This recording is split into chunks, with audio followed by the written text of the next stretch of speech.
Hey everyone, welcome back to another video. So today we've got a really complex problem. Alright, this one says find the area of that red square and it's in between two circles with a radius of 5 meters each. Pause the video, give it a try, and I'm going to show you how I solve the problem.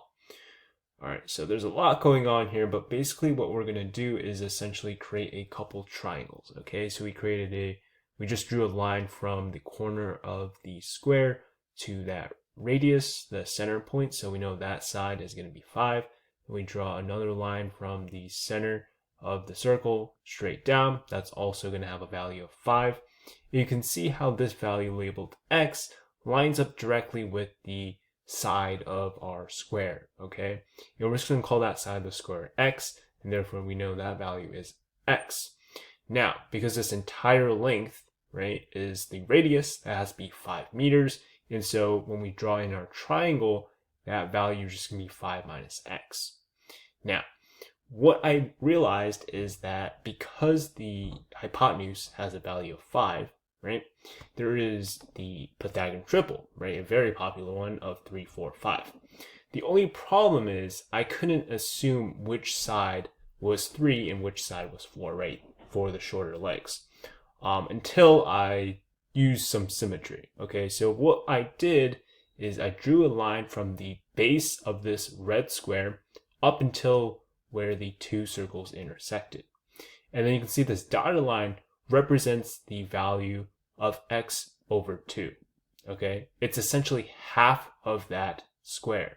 And we know one side of the square is a value of x, so half of that is just x over 2. Now, what you need to realize now is that before we had a value of 5, right? 5 meters. So if we line 5 meters over 5 meters and we're taking away x over 2, now we can find that missing value of our triangle. So now we just have 5 minus x over 2.